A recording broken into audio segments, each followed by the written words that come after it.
I'm back. Sorry it's taken so long. I've got plenty of videos to catch up. But just to get you back to speed and to show you what I've been thinking, I've always not liked this toilet. It's only got 1.2 meters head height and you have to lift the bed up to use it. So I'm thinking about putting it here, where the red circle is. But currently it is not protected by the roof, so I'm thinking about extending the roof, which I'm guessing not everyone will like, but I do because I can fit a single sized bed after I fold the seats down on the port side, and then I can sneak a toilet in behind the seat, behind the driver's wheel.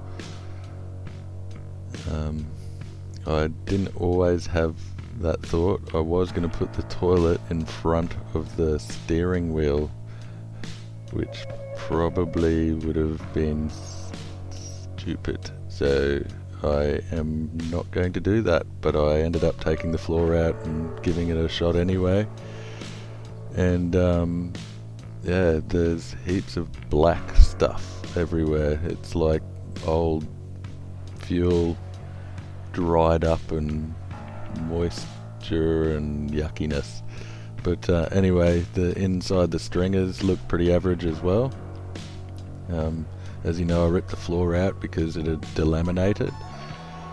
The polyester resin let go from the stringers to the bottom of the floor. Around the side of the boat it was held in with fiberglass tape, which I thought was a little bit flimsy.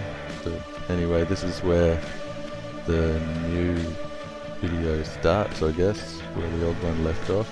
I really got stuck into this sooner than I should have because I got dust everywhere. The Boatworks Today guy, he's working on a 25-foot Bertram in America, and he is way cleaner than I am. I take my hat off to him. He's good. Thank you for showing us all the stuff that you've shown us. I forgot to say, if anyone knows what year model this Bertram is, please leave it in the comments, because I'm not really that sure. I haven't really looked. But anyway, here I set the dual level laser up just to check the heights of the stringers. I would not attempt to do this without that battery fed air mask. Thank you to my boss for that. Just me having a little bit of fun with my son Arnold in the boat when it's clean. This is me making the cardboard stencil for the transom, and then I traced it out onto the core light and cut it out. This is me preparing the transom for gluing it with epoxy resin. I use aerosol and glue powder. It's just called glue powder. That's the brown stuff. I'm not really that much of a fan of the glue powder, but I do like the aerosols. You just have to make sure that you're wearing a mask when you're mixing it, because it is worse than asbestos, apparently. But yeah, you can see I fully cut the back of the side stringers that attach to the transom. I really tried to avoid that, but I found I could not avoid it. So the further I go, the further I go. I've made so much work for myself now. As you'll see later, this is really together. You can see I really put off hacking the back of the stringers off. When I first bought this boat, I knew straight away I was going to rip the two motors out and put a single motor in it.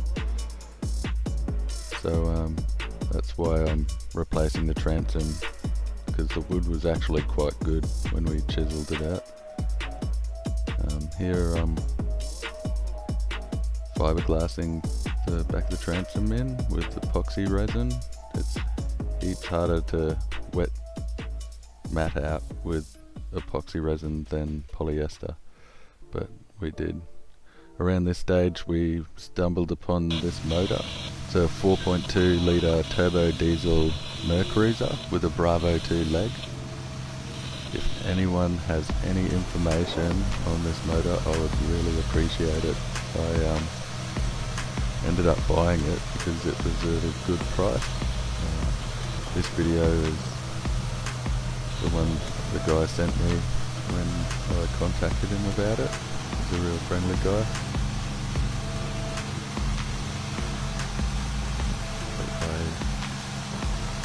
only saw it running in his boat when it was out of the water. Apparently it did 27 knots. He had a 25-foot Bertram flybridge, so it's not that fast, but it was fast enough for me. I just want it to be reliable and cheap to use. Anyway, while all of this is happening, I've been working in Sydney in a tunnel. This is at the start of the project. This is what it looks like when you first get in there. It's just a hole in the ground. I just thought it'd be interesting to show you guys. I'm a sprinkler fitter, so we put all the pipe work in for the sprinklers.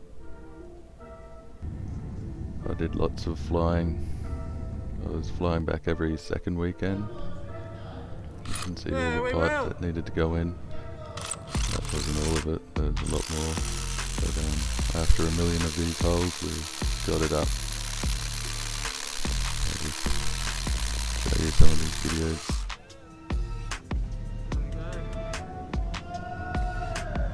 Of my work. You can see we get a little bit delusional. Spending lots of time.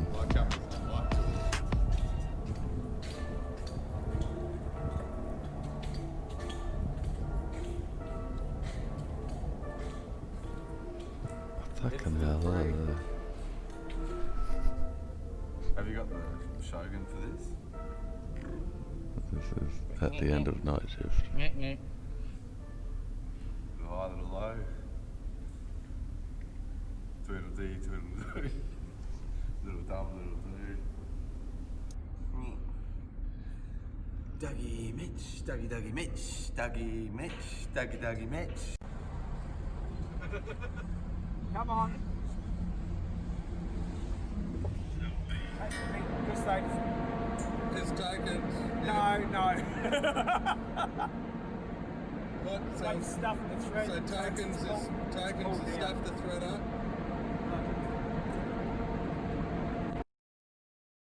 Tokens job. You should be here, tokens. No.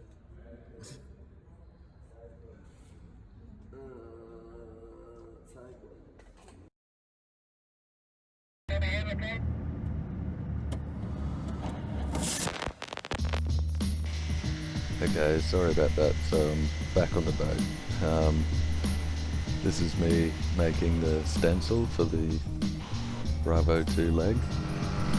It's actually got a Volvo spacer on it, so it must have had a Volvo motor in the boat that I bought it from. The hull is way bigger. If anyone could clarify where the ride plate should sit in relation to the bottom of the boat, that would also be very helpful to me. I've got some paperwork for it, but I was just wondering if anyone already got a similar setup on the boat. I'm sure there's someone out there.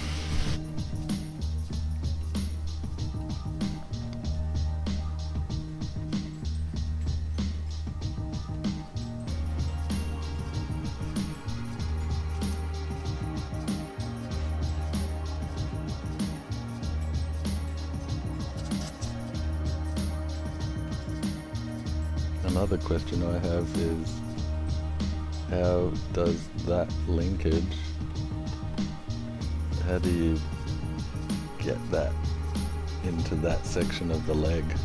I only looked at it briefly, but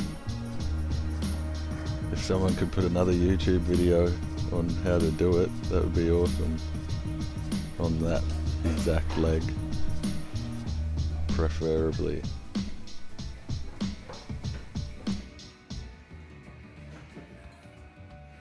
Well, I can't really fit much more onto this video. I hope I haven't sent you to sleep with my voice. Please like and subscribe, and if I get enough I'll make some more, I guess. I promise the next videos will be better. See you later.